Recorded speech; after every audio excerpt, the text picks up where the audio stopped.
ফের সাজ সাজ রব পদ্মা পারে। গত বছর জুন মাসে উদ্বোধন করা হয়েছে পদ্মা সেতু। এবার এই সেতু দিয়ে যাতায়াত করবে ট্রেন। ঠিক হয়েছে আগামীকাল প্রধানমন্ত্রী শেখ হাসিনা পদ্মা সেতুর রেল প্রকল্পের ঢাকা থেকে মাওয়া হয়ে ভাঙা অংশের উদ্বোধন করবেন। খায়রুজ্জামান সোহাগের পাঠানো তথ্য ও ছবিতে ডেস্ক রিপোর্ট। ঘরে বাইরে সবখানে শুধু নগদ নিয়ে এলো ওয়ার্ল্ড কাপের সব ম্যাচ দেখার এক্সক্লুসিভ প্যাক মাত্র 60 টাকায় পুরো ওয়ার্ল্ড কাপ। এখনই রাবিট হলেন নগদ ওয়ার্ল্ড কাপ প্যাক সাবস্ক্রাইব করুন। আর মাত্র একদিন পরেই আসছে সেই মাহেন্দ্রক্ষণ। স্বপ্নের পদ্মা সেতুতে চলবে রেল, আর এর উদ্বোধন করবেন প্রধানমন্ত্রী শেখ হাসিনা।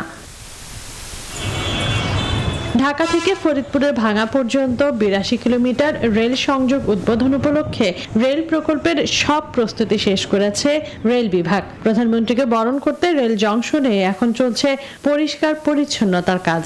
আমাদের রেলের কাজ সবই শেষ, এখন 10 তারিখে হচ্ছে আমাদের উদ্বোধন হবে। তো আপাতত কোনো ত্রুটি আছে কিনা এটাই আমরা চেকিং করতেছি। প্রধানমন্ত্রী আগমনে আমরা এই রেলের কাজ সম্পূর্ণভাবে দ্রুত আগাচ্ছি। এই রেল সংযোগ চালুর মধ্য দিয়ে সড়ক পথের ভোগান্তির অবসান হবে, বাঁচবে বিপুল অর্থ।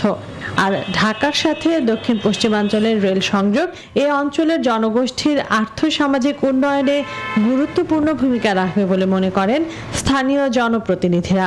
অতি আনন্দ যে আমরা অতি দ্রুত আমরা ঢাকা যেতে পারবো এই ট্রেনে করে। এই ট্রেনে করে যে ঢাকা যাব, এটা আমাদের কাছে একটা স্বপ্নের মতো মনে হচ্ছে।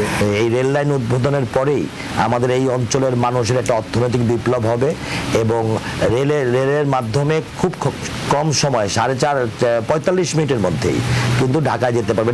রেল সংযোগ উদ্বোধন উপলক্ষে রেল সড়কের সকল পরীক্ষা শেষ হয়েছে বলে জানিয়েছে রেল কর্তৃপক্ষ।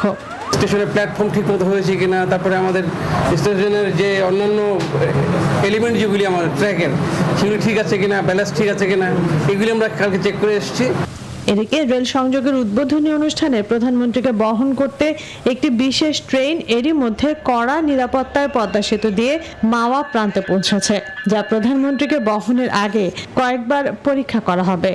মাননীয় প্রধানমন্ত্রী বহনকারী যে ট্রেন সেটি রওনা করবে, আমরা সেটি মাওয়া ঘাটে পৌঁছাবো, মাওয়া স্টেশনে, এবং ওখান থেকে আমরা কয়েক দফা ট্রায়াল করে এটি উপযুক্ততা শতভাগ নিশ্চিত হয়ে আমরা মাননীয় প্রধানমন্ত্রীর জন্য এটি দেব।